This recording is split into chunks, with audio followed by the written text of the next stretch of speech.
The gravity of the time is such that every new avenue of peace, no matter how dimly discernible, should be explored.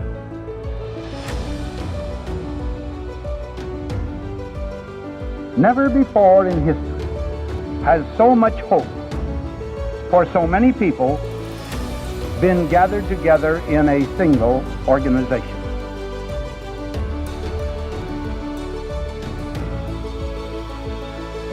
You will provide a great share of the wisdom, of the courage, and the faith which can bring to this world lasting peace for all nations and happiness and well-being for all men.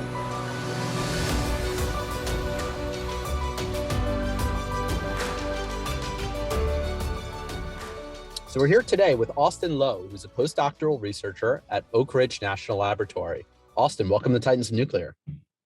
Great to be here. Love the show. Thanks for having me on it. Yeah, no, super excited to have you as well. I think the way that we got connected was someone wrote into the show and referenced an article that you were featured in. So why don't you tell us your story?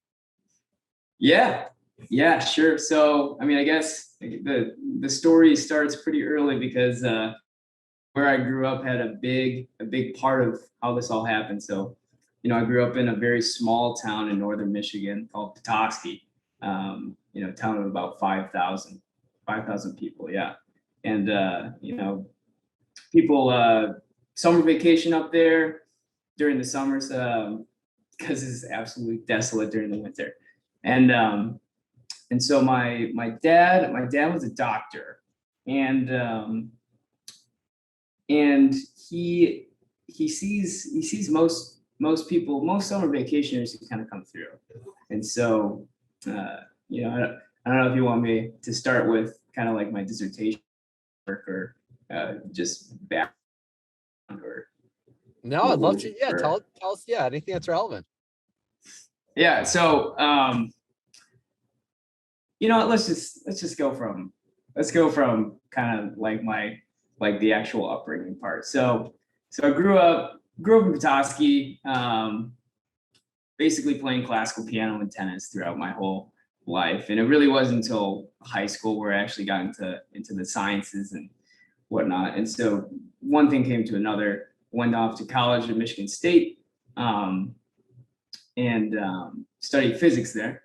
Loved physics, and eventually that led to me pursuing nuclear engineering at Berkeley for graduate studies. However, the first time around, I really wasn't feeling grad school that much, and so I took a leave of absence after my master's degree. So I got a master's in nuclear engineering from Berkeley, and I left, and I joined the Navy for a while, and Why did you join the Navy? So I didn't necessarily want to be doing graduate school in nuclear engineering at that point, but I really did like nuclear engineering, and I wanted to still sort of pursue studies, pursue a career in that field. And so honestly, I think it was just a random sort of look up on the internet about careers in nuclear, and the nuclear Navy came to be. And so yeah, that's how I joined. It ended up not being. Sorry. Yeah, what did you do for them? What did you do for them? What did you do in the Navy? Yeah, so I was originally slated to do nuclear submarines, naval nuclear propulsion. It did not end up working the way I intended. It did not. I didn't get along as well as I thought in the naval sort of regime. So actually, that's probably where I met. That's where I met the person who sent you in the article, because we reconnected sort of on his last sort of thing. He's gonna maybe now, and so he was calling me up to kind of see what options might be. And so yeah, I did my time there, and as I was coming out, I started working sort of remotely for this startup that was working on a novel sort of energy conversion method for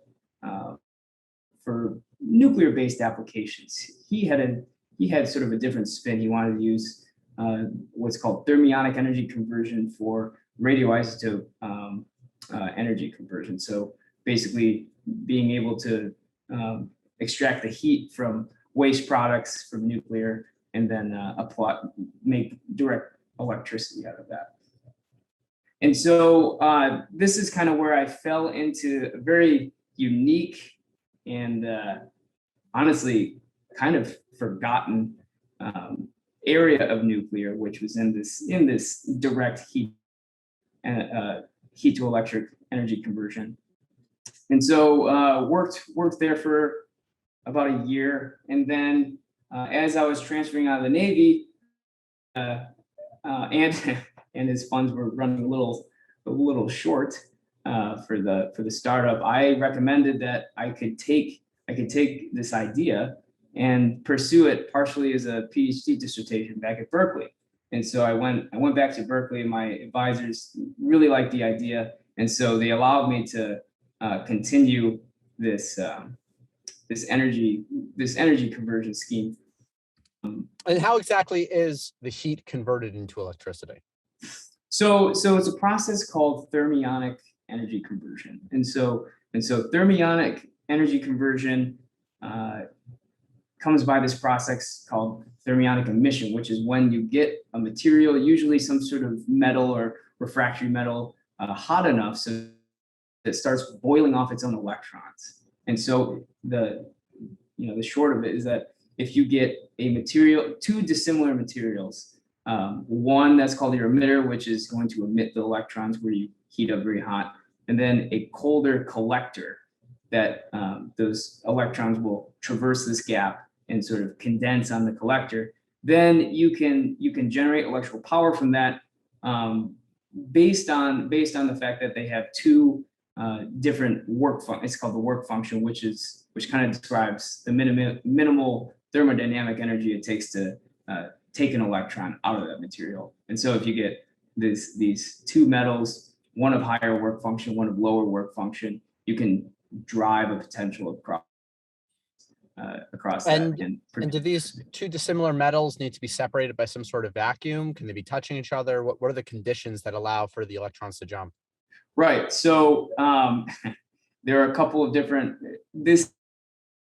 thermionics sort of had this development period in the 50s all the way up until the early 90s for this whole slew of technologies. And so one of them, there's called the vacuum type, where you have nothing in between the two plates. And one of the major difficulties of this device is that these plates have to be about 3 to 5 microns away from each other, or anything under 10 microns, which when you're talking about heat systems that get in excess of 1700 C. 1700. Okay, got it. Yeah. So so that's the vacuum type. The type that we were working on and that I pursued for my dissertation requires this plasma, this low temperature plasma, in order to mitigate what's called the space charge effect. And so I guess going back to the reason why the plates have to be so close together for the vacuum device is because the space charge effect becomes a big deal, where basically electrons that are in are preventing other electrons from coming out of the emitter and going into the collector. And so in order to mitigate that, you either get the plates really close, or you get a low temperature plasma in between them that sort of buffers that zone. Okay, and what does this plasma consist of? So in the early, well, actually, the only practical devices, the plasma almost exclusively was made of cesium vapor, because cesium has a really, really low ionization potential. It's about 3 or 3.9 electron volts. And so with cesium, the electrons being emitted from the surface themselves can ionize this gas, because the electrons will be emitted at 2000 degrees or 1700 degrees, but the very tail end of that Maxwellian for these electrons, those are at much higher energies, and they can actually ionize the cesium plasma. And so that's the way that the most practical cesium diode works, is through electron emission, ionizes this plasma, which allows more electrons to sort of travel across. And how do you mitigate material degradation from that original material? If you're boiling off all these electrons, don't they need a certain amount of electrons for the structure of the material itself to remain stable? Yeah, so short answer is that you use refractory metals for the most part, which are do not, or at least are very less likely to degrade. But so for any plasma, any low temperature plasma, you're also at the same time you're boiling off electrons, you are getting plasma electrons that are coming back and replenishing that at the surface. Yeah. So and then cesium also helps. It has a special property where when bound to refractory metals, it lowers their work function, making it easier to emit electrons. So that's another big. And then so where is the potential being created exactly? Like, where do you hook up your wires, to continue the circuit? Yeah, I mean, you could hook up a battery or any sort of load right between the emitter and the collector if you wanted, in order to. Okay, so literally I can just imagine the circuit, and you've got some sort of connection. You got some sort of circuit where one side is connected to, let's say, this outer cylinder, and one side is connected to an inner cylinder, essentially. Yeah. And you heat up that inner cylinder, and that is what creates a potential. Yeah. So it's not the actual heat that creates the potential. The two materials themselves, regardless of heat, it's called the contact potential. So say it's a tungsten and molybdenum, two dissimilar metals, two dissimilar work functions. If I took a wire and I connected those two and I had a gap in between them, I would measure this contact potential. And so if you were to apply the same and the equal and opposite potential to that, that's really where you're getting your energy, is just by applying the equal and opposite potential and then collecting the electrons across that potential. So what does the heat then do? So the heat is there to actually boil off the electrons, to make sure to force them to go across the gap. Otherwise it increases the current then, essentially. Yeah. It provides the thermionic emission current, which drives the current of the device. Okay, got it. Okay, go on. Where was I? So you're building experience at the startup with these thermionic generators. Yeah. Okay. And so back at pursuing as a PhD thesis at Berkeley, my advisor, because one of the major breakthroughs that this device would have is that instead of using these emission electrons to ionize the plasma, you would use radiation coming from alpha particles, beta particles, fission fragments that actually ionize this plasma. And so immediately my advisor said, yeah, that sounds good, but I think this is only going to work with fission fragments. So immediately set focus on fission fragments in order to do this. And so that directly puts you into more nuclear reactor design type work. And so that was more or less how my dissertation was gauged, or kind of framed. And when you say fission fragments, you just mean the fission products from a fission event, essentially. So yes, something that's roughly half of a uranium-235. Yep, correct. And then where would you get these from? Do you just get used fuel pellets essentially and shove it in the middle of this thing, or do you have to go through some sort of isotopic separation process and just pick out the ones that you want? No, so for any reactor system, this would be a very small layer on on the fuel element. So because fission fragments in solid material, they only have a range of about 5 to 6 microns. And so in order for these to escape into the gas to begin with, they have to be very, very close to the surface. And so you're talking about, I mean, it's the fuel element design would be something like just an unclad uranium carbide type fuel or Oh, something. what you're saying is you would actually have an active reactor providing the source material to then create the thermionic generation. Yes. And this is all coupled together. Why bother with the active reactor? If you can do it with the fission fragments, why not do it from spent fuel? And that way you kill 2 birds with 1 stone. You don't have to license a real reactor and you get to use up the spent fuel. Yeah, right. I mean, that's definitely, that would be a good starting point as well. But I think the main objective was to design more or less a nuclear reactor for space. And so that was, I mean, that was of course going to involve a space reactor. And how much power do you need? What are the requirements of the space reactor? Well, I mean, there are a lot of, I guess, so right now, well, the thing with this particular technology is that it's kind of scalable from anywhere from the kilowatt to megawatt range. And so right now, I think NASA is sort of pursuing very low level tens of watts right now. And so honestly, any range would be fine. And is there something specific about the space application that requires a different power conversion cycle other than what we see in standard commercial reactors? Yeah, so with space nuclear power, you're really concerned about the mass of your system. And so especially as you increase the power output of your system, what eventually becomes the limiting piece is the thermal radiator that has to reject the heat.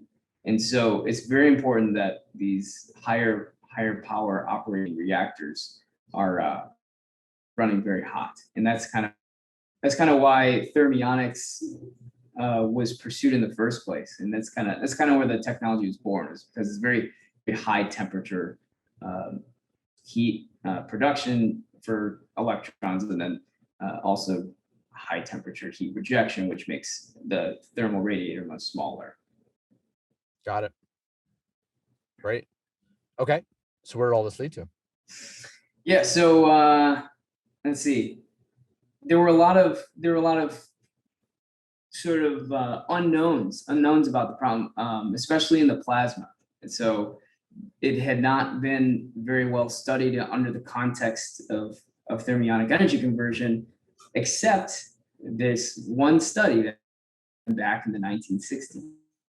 And this was a study that was done by generators and the Office of Naval Research. So big story back then was that there was a time where General Motors was thinking about getting into the nuclear sub business.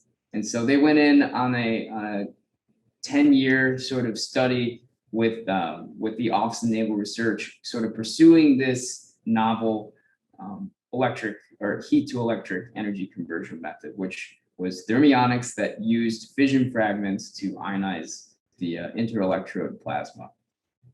And this was led by a man named Frank Jamerson, who I had the pleasure of meeting one fateful summer. Get into that a little bit, but yeah. So one of the main issues that came out of the study was that essentially, and this was out of the classified part, which was declassified later, the device performed better than they anticipated by like a factor of 3. And so they really didn't have the requisite plasma physics knowledge to kind of put the pieces together. Yeah, and that was why it was happening. That's very interesting. Yeah. And so at the end, this program got canned. Basically, after the 10-year study was over, General Motors decided to go about their way and make cars, and Naval Reactors decided to make PWRs for until now. So, well, I mean, probably further from now. So, so yeah, the plasma physics needed to be solved, and that was the bulk of my dissertation work was kind of unfolding what this problem was and how come this thing actually performed the way it did. So, and in the end, the sort of pieces that were missing were their sort of energy that they performed on what the temperature of the electron should have been, as well as the sort of the recombination phenomena that were happening in that plasma. It turns out when you crank the temperature up in the gas, the electrons are not as likely to recombine because there are these low energy sort of vibrational states that kind of allow them to still be free. But anyway, that's the boring answer to the my dissertation. But really the fun part about this was that this guy Frank Jamerson, being from General Motors, which is in Detroit, Michigan, and a lot of people from Detroit go up to Petoskey, Michigan during the summer because it's a great vacation spot. One day, he actually rolls into my dad's office. My dad's a general practitioner; he has his own practice, and so Frank came in, and they started to get talking, and so my dad asked, "Well, what did you do for a living?" He's like, "Well, I was a nuclear physicist for General Motors," and my dad's like, "Oh my God, really?"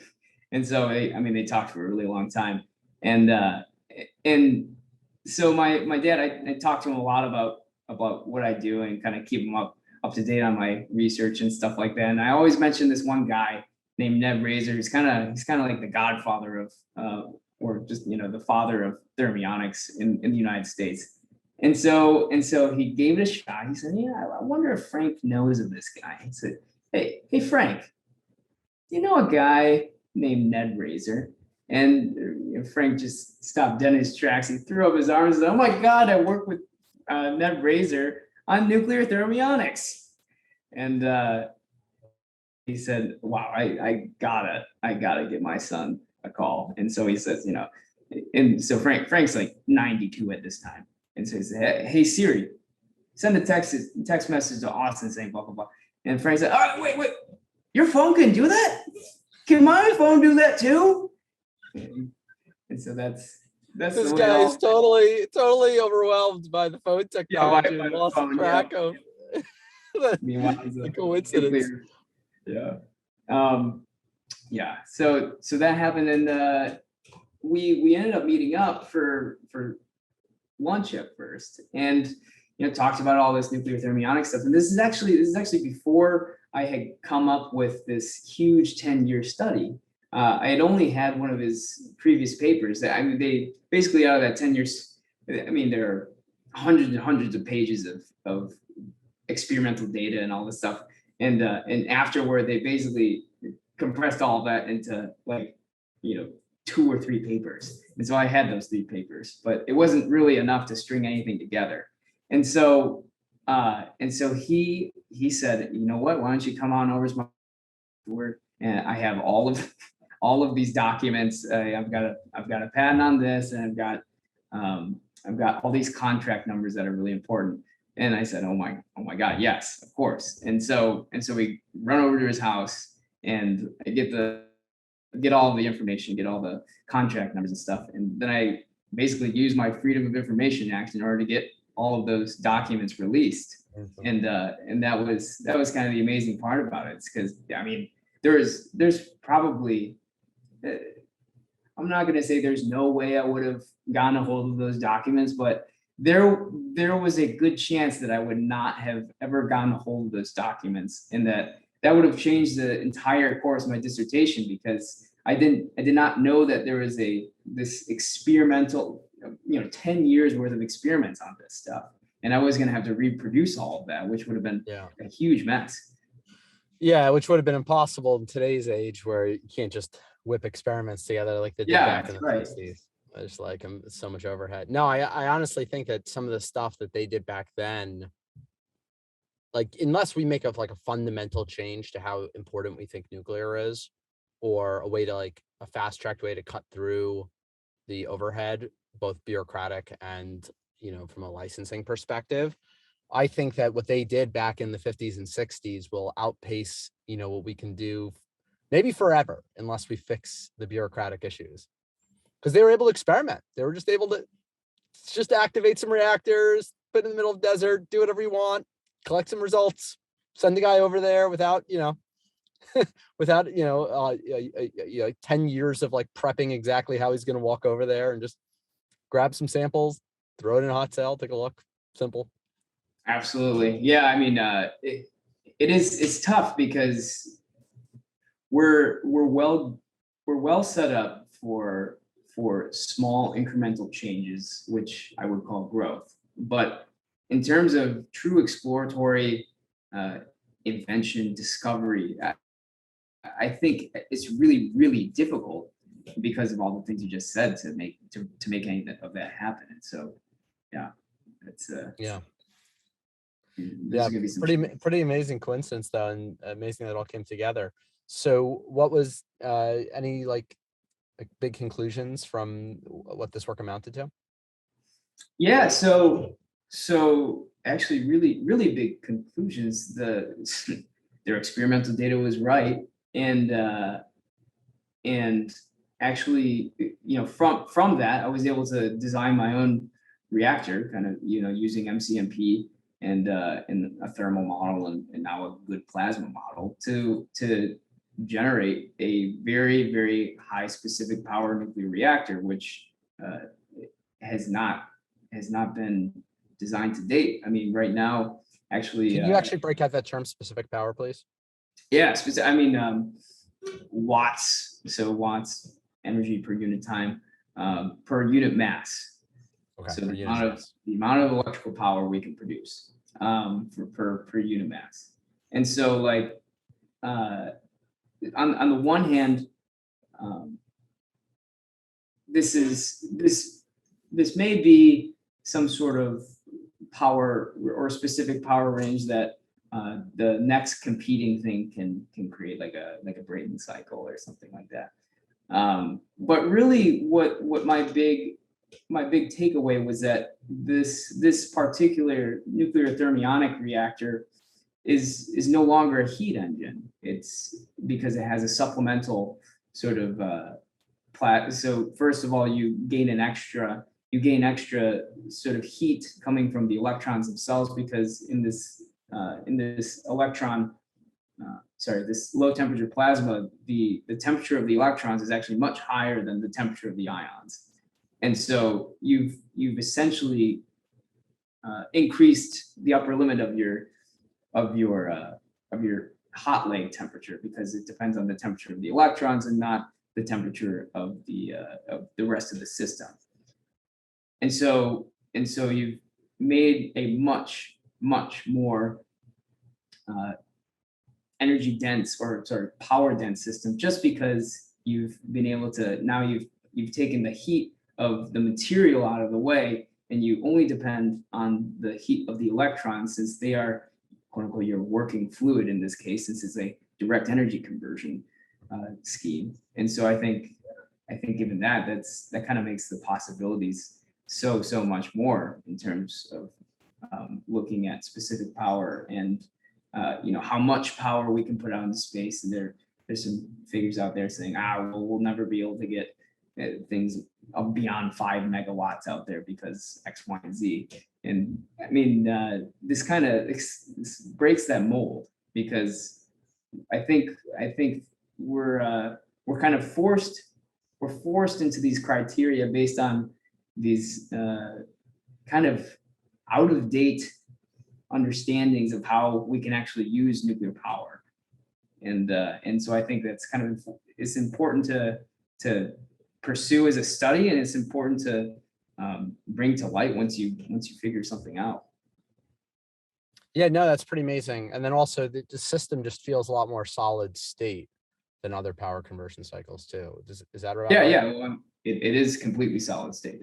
There are no moving parts. Before we move on, how did it that your relationship did this? I know he passed away recently, but did this blossom into something more throughout the course of this research?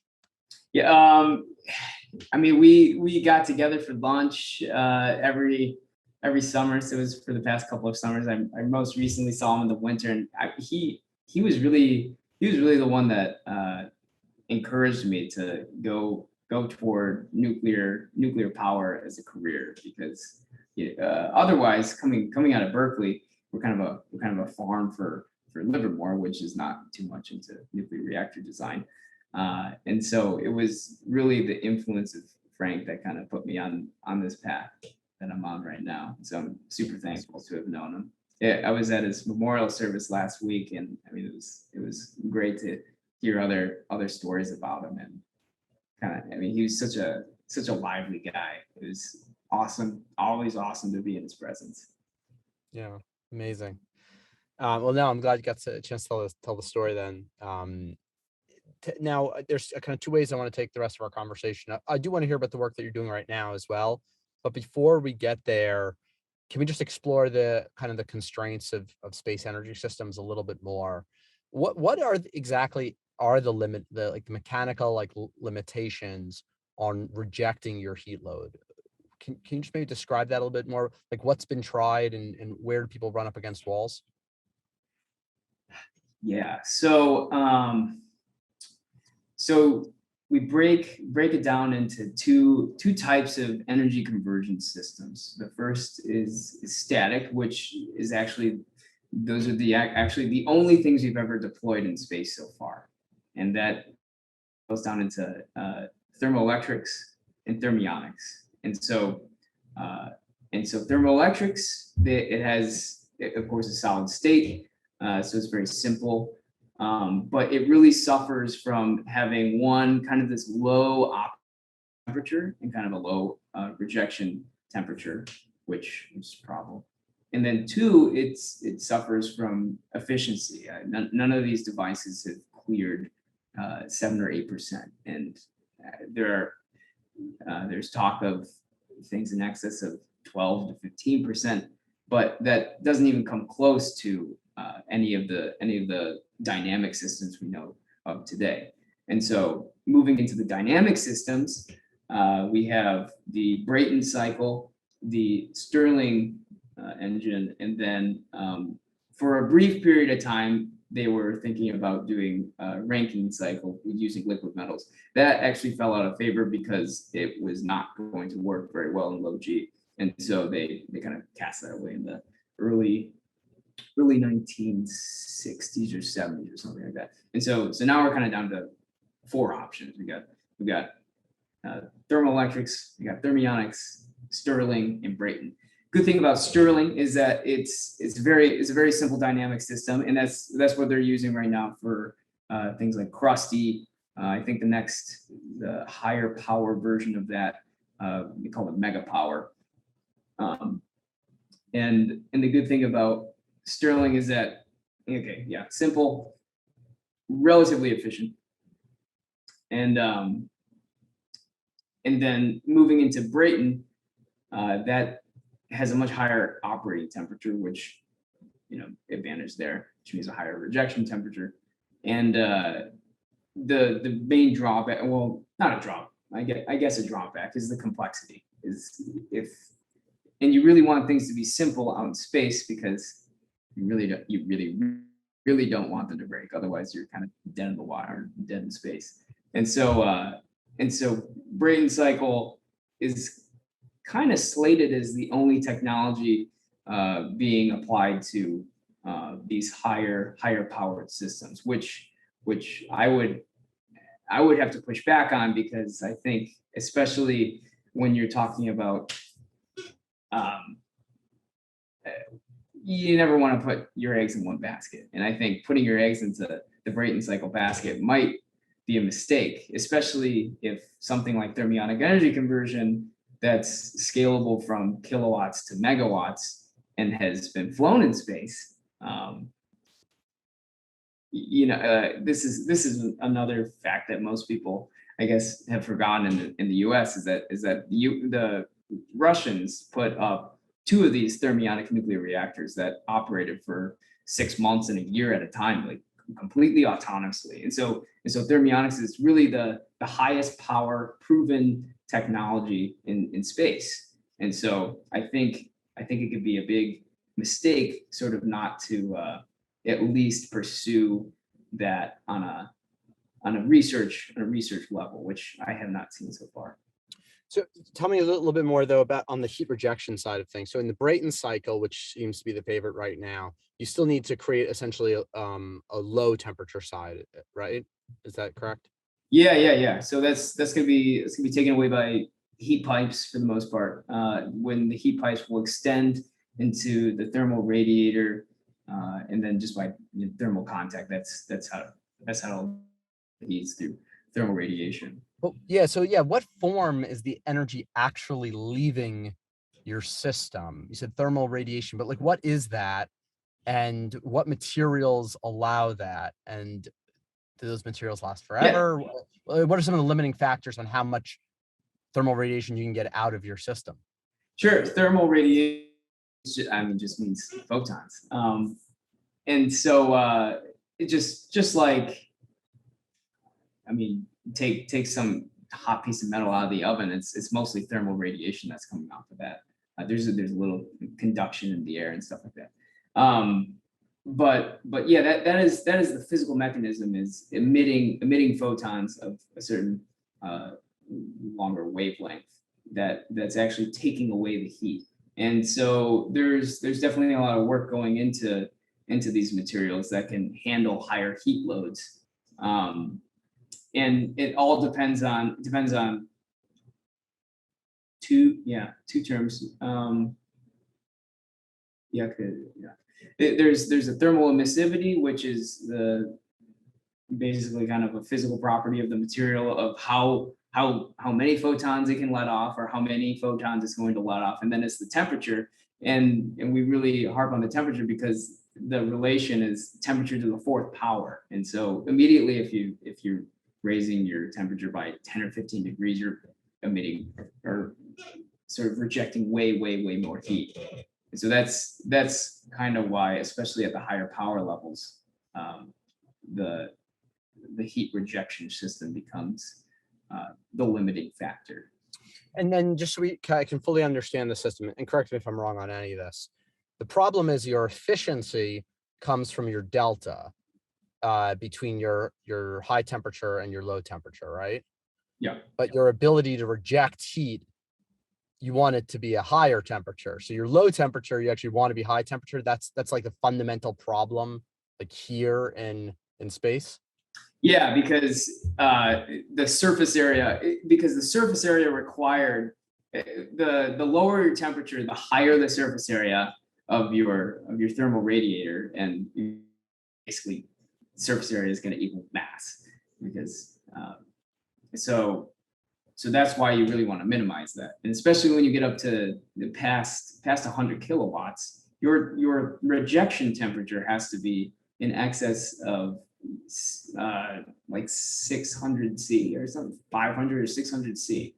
That's the T low side. The T low side. Yeah. And okay. so that's really a limiting factor for dynamic systems too, because that means your hot leg has to be that much hotter. And once you get up to those temperatures, especially for Brayton cycle, where you have, the turbines, I don't even know what the RPM is, but you're really reaching the limit of the materials that you're using, especially when you're talking about systems that haven't been tested in space, which are subjected to cosmic radiation, all sorts of stuff out there. Space is a very hostile environment. Yeah. Very interesting. Okay, cool. So now I think I understand the space systems a little bit better and some of the constraints there. So there are a lot of reasons that nuclear actually has some trouble in space, but once again, the advantage is you're starting with such an incredible energy density advantage from the fuel itself. That's where, so it's got its disadvantages, but it's also got its super duper advantages, and it's just a matter of balancing those out. Yeah, well, when it comes down to it, there's virtually no other option for sustaining human life in space on other planets. Well, other planets would be a different story, because your ability to reject heat is a lot easier. Oh, that's true. Yeah. Yeah. You're right. It's just the traveling through space and how you're going to do that. That's a bit tricky. Yeah. Yeah. Okay, cool. Yeah, I'm always fascinated by this stuff. I think a lot of people are, even if it's not as like directly applicable or practical for our lives. There definitely is a certain fascination with space stuff. I think maybe it's just bred into us from the 1960s, like from the culture. I don't know if it's innate to humans or if it's like just generations of hearing that like the coolest thing that ever happened in the 60s was going to space. Yeah, well, I mean, I think curiosity is bred into humanity, and I think it's very important to keep feeding that. And that's one of the reasons why I even thought about doing a dissertation with space nuclear power involved. Everybody has that sort of exploratory, curious side. So cool. So what are you working on now? yeah, so I recently started a postdoc at Oak Ridge National Lab as an advanced nuclear reactor analyst. And so that's sort of right now, a lot of our work is focused on a recent sort of call for the reformation of the NRC to basically we need to give the NRC tools to start certifying or validating these advanced nuclear reactor concepts that are coming out. And so we work on mostly development of our code suite for nuclear reactor safety codes called SCALE, and there are a lot of different modules that come with that. But I was particularly tasked to kind of focus on molten salt fueled and molten salt cooled reactors, and sort of the reforming the codes and validating the codes to make sure that what we were seeing in some of these designs is what we expect. And so yeah, I've been here now for about 4 months. It's been really awesome to kind of work with the big leagues, because before doing my dissertation, it was me all alone, and I realized after starting this postdoc that it's something that at least the nuclear side that I was doing probably could have been knocked out in a few weeks versus a few months. But those are just the things. What are some of the ways that you validate these codes?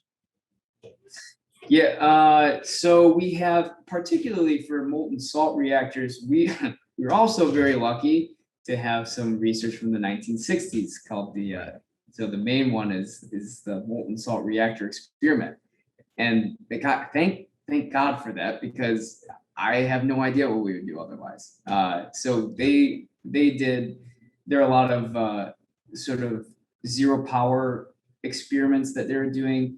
And so what we like to focus on the most for the molten salt fuel reactors is sort of the flow of nuclides in and out of the system, and kind of keeping track of where they are. And so that is that's kind of where we're doing the most validation work so far. And when you're reading these papers and like trying to get an understanding, do they also tell you like the operational setup? Like they're like, for MSRE, we like built this building, and yeah. Oh yeah. Yeah.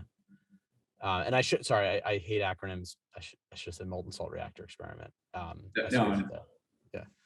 Okay, so the molten salt reactor experiment. So they tell you, hey, we built this building, and here was the size of the reactor, and here were the pipes went, and here's how we started it up, and that's inventions. Here's the schematic of where everything was going, and blah blah blah. And there are even separate manuals of the actual procedures of what they were going through and what. And is this open to the public or only to people with special clearance at Oak Ridge? I think it is mostly open to the public, but I think I have the most experience now in looking up very esoteric nuclear reactor information, and I can tell you it's an art form. It doesn't matter if these things are in the public domain. Good luck finding them, because it's quite difficult. So luckily, I know I spent 6 months just trying to look up data that I knew was collected, like economic data that the government collected. But it just like was not easy, and it wasn't restricted. It was just not easy to get a hold of, and you have to email this guy, and then they have to send you a CD, like a CD-ROM. Like they're like, oh yeah, you can have it. You just need to now buy a CD-ROM player, because that's how we store this and send this data. Right. Yeah, the same thing goes with all this old nuclear reactor data. And so yeah, I always wonder how much are we being held back just by the fact that it's very difficult to find this information. I know. And then we should give credit to, oh God, I can't, whoever it was, thank you. They did release a bunch of information like 5 years. Someone went through some sort of, I can't remember which organization it was, maybe the DOE or some function of the DOE. They did release a lot of data that wasn't available before. So that is pretty amazing. But you're right, there's just so much more out there. And if like, yeah, if it doesn't have like a national security implication, I just like, I don't know why someone just doesn't digitize it and get it up online and make it searchable, text searchable. Make it searchable. If you made it text searchable, it's like, it'd be so easy for researchers to get a hold of whatever they want. Yeah. But what I wanted to ask you is, you're reading through all these manuals and you're getting some just perspective of what, and when talking to Frank too, you're getting some perspective of what things were like back then. And now you see how difficult it is to even just do anything. Like what was different back then? Like, why can't we just do, now I understand the culture was different, but do you see any like fundamental, like glaring issues about how they did things that we couldn't just do it the same today if we really cared about like pushing technology and we really considered climate change a threat and clean energy a priority, we consider it like a world war style priority. Like, why couldn't we just do what they did back then, set up 50 different experiments in 3 years? Yeah, well, of course, I mean, the party line goes back to regulation and whatnot. But I think that's kind of a cheap answer.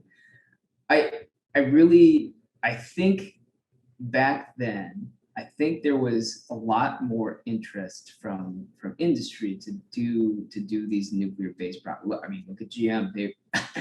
They were a car company, and they not GE, GM. Yeah, GM, and they partnered up with University of Michigan and their swimming pool reactor, and then in comes the Navy, and they set up a contract. And so one of the things I think is kind of important is that we actually have experimental test facilities that are available, not just at the DOE. That's kind of a big focus lately, especially INL is coming up with a fast neutron reactor for test facility. But I really do think it's important for universities, or even, God, like why can't anybody just buy a trigger reactor? Why can anybody?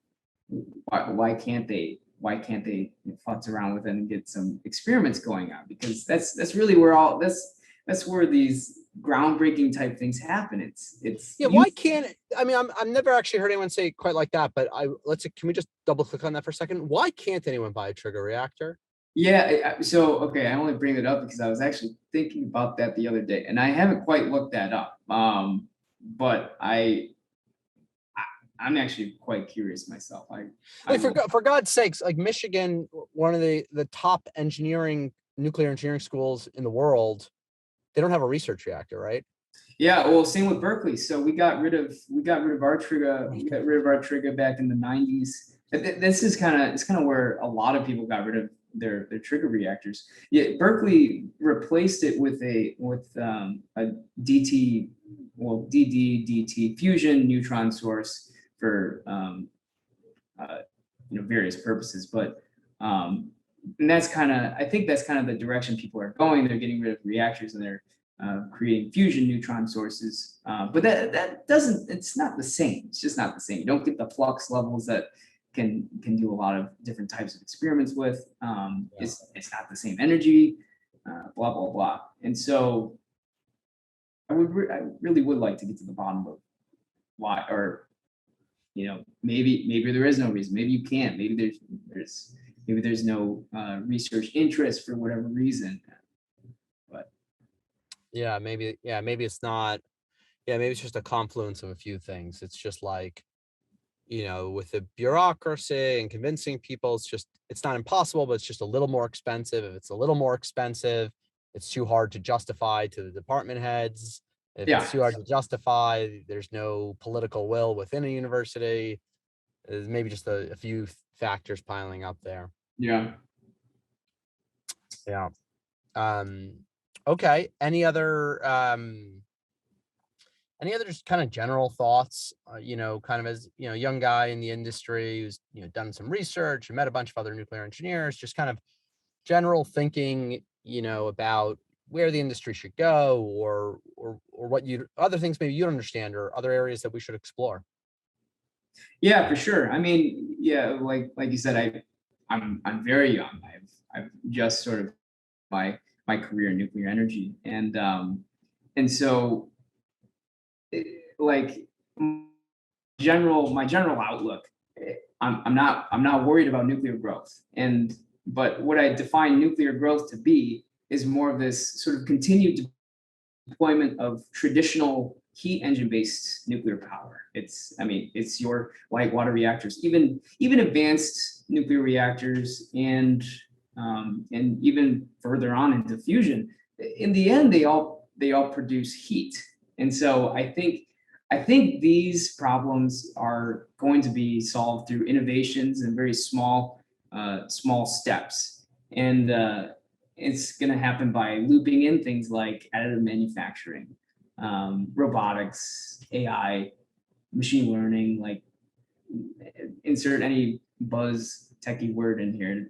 That definitely has a role in making nuclear energy grow. And I think we've set ourselves up really nicely for making the innovations happen. But that's not necessarily my outlook on the actual progress of nuclear energy. And I would define nuclear progress to be something that really pushes us beyond this traditional mold that nuclear has lived in literally since its inception. And so I'm talking about nuclear thermionics, nuclear pumped lasers, direct energy conversion schemes. I mean, literally, the ideas are unlimited because they're brought about by discovery and invention, and those don't have limits. And so I think we're definitely on this path to come out of the dark ages of nuclear, which was basically from the 1980s onward. But I don't know if we're necessarily setting the stage for this nuclear renaissance that everyone keeps on talking about, because Renaissance isn't just like, oh, this population boom. There's this cultural growth and invention, innovation, discovery, new science. And so I absolutely love nuclear energy, and it gets me excited every day to work on it. But the aspect that's getting me excited is not the prospect of putting out the next small modular nuclear reactor. That doesn't get me excited. It's more of the progress aspect. It's really pushing that boundary. And so, and I know I'm not the only one who sort of has that thought. And so my real hope for nuclear is that we find a way where both nuclear growth and progress can truly be pursued simultaneously. And it's really only then where we can even think about reaping the benefits from a nuclear renaissance. And that kind of leaves the question, I mean, who's going to pick up that gauntlet? And that's kind of my burning question out of all this. Who is going to make nuclear progress actually happen for real? Wow, that is, man, ooh, you went deep. Yeah. I didn't know what you come up with, but that was a good one. Yeah, I've got a couple thoughts on that, actually. Yeah, it's interesting. I never heard someone criticize the nuclear renaissance that was supposed to occur, around 2008, 9, 10-ish. From that perspective, it's actually not that it failed, but it's actually the word renaissance was always wrong. That was supposed to be like nuclear boom years, but you're right. There was no renaissance. There's no cultural growth. And I do think, and I agree with you. We do need cultural growth, and the opportunities, I think, with nuclear are so profound because you get to break the laws of classical physics. Yeah, and I think even the way it's structured right now, it attracts. I mean, there aren't that many, because by training I'm a physicist, and actually by my dissertation, my advisor always said that the dissertation was basically physics. And so I don't know if nuclear attracts very different fields of thinking. It's a lot of mechanical, a lot of thermal hydraulics for nuclear power. The only physicist, basically, the only physicists I see are working on nuclear weapons or fusion. Or fusion, for yeah. the plasma aspect. And that is kind of a shame. Yeah, that is kind of a shame that we don't have more of those conceptual physics or even applied physicists, but more broadly physics, thinking about fission. You're kind of right.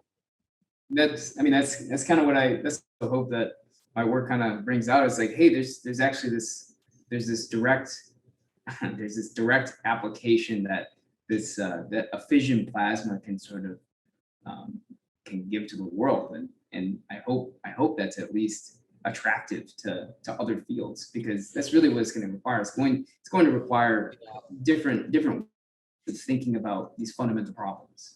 Yeah, I think that I think part of the problem is the government is a little bit too, well, that's not a problem. It's actually a good thing in many ways. The government's a little too responsive to the public, and the nuclear industry has really kind of done itself in terms of public support over these years. Yeah. And it seems to me that the way that your vision would have to happen is driven by the private sector.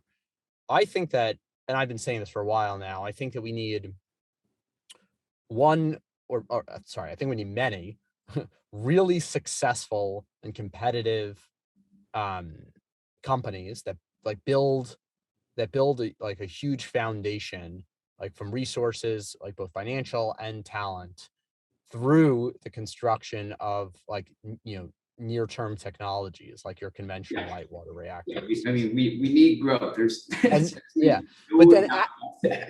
Then out of that, and it's so crazy because these projects are so big and so valuable. The nuclear industry the industry itself spends $0 on, I'm exaggerating, but close to $0 on marketing and on true R&D, like scientific R&D. Right. But it'd be so easy if you just said, hey, listen, for every, and these reactors, they go for $5 billion a piece. Like if you were to say 10% of every, let's say I'm selling a product. Let's say I sell a pair of shoes. 30% of that would go to marketing. It's like, let's say I sell a nuclear reactor. Why doesn't 10% of that go to marketing? Right. So now you've got a $500 million advertising budget per year, which they don't spend. They spend nothing. And then another $500 million goes to true R&D. And you could conduct a lot of your experiments like that if you had the Google X of nuclear. And that's just from one plant. Yeah. If this company was popping out 20 plants a year, and even I think that's extremely low for what we need for climate change. Oh. Let's say we got up to, 5 companies spitting out, 500 gigawatts of power plants a year, which I think that's closer to where we need to be. Then you've got, multi tens of billions of dollar budgets to explore these frontiers of nuclear science.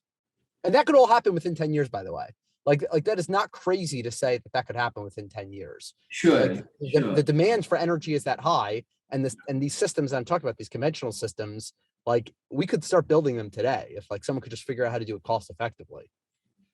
Yeah, build out these systems to run the lights for more to explore further. I agree with that, and that's something I can foresee based off of your model, but something like that we wouldn't be seeing for 10 years. I don't know if that's actually anyone's business model. I haven't seen anybody think about it or kind of pose it that way yet. But I mean, I would hope so.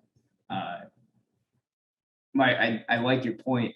I like your point on the advertisement aspect, because that really is a pain point. That is not something I've thought about. And why is no one even setting aside any effort to really confront a real issue of sort of public support? Well, I mean, of course, it's gotten a lot better. I mean, I think there's a stat a couple weeks ago saying that I think the 65% was in favor. So, Yeah, I actually don't think it's that bad in reality, and I probably shouldn't play into the, what everyone else says, like the whole like, oh, everyone hates this type of thing. I actually don't feel that way, but it is hard to get like government policy support in place unless the people who support it, those 64% or some portion of 64% are extremely vocal and extremely proud and are willing to like be like ultra public about how much they love nuclear. And right now it's like, Eric Meyer and a few other people are the only ones who are willing to like to sing about it. actually go out there and say, yeah. Like, come on, like we need, like, that's what I think the $500 million needs to go towards, to sponsor like high school students to fall so deeply in love with nuclear that they go out and like sing about it from the hilltops. Yeah. I was toying around with the concept of, I think also is, it's hard to hop on board with something that you can't see, you can't taste, you can't smell.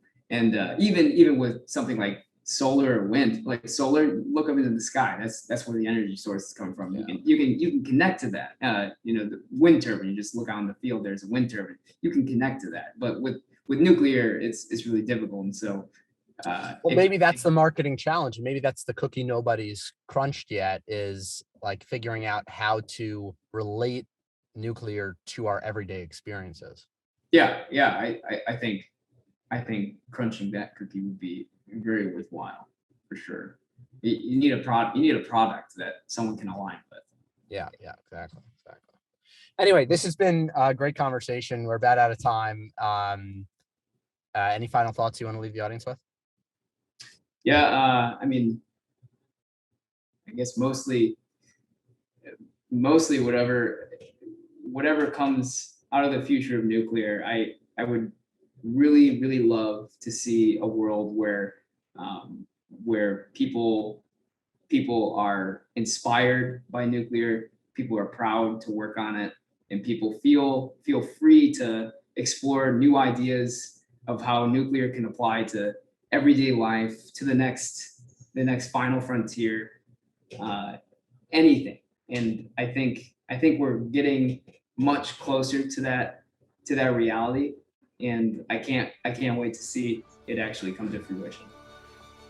Awesome. Hello, everybody. And initiate at least a new approach to the many difficult problems that must be solved in both private and public conversation if the world is to shake off the inertia imposed by fear and is to make positive progress toward peace.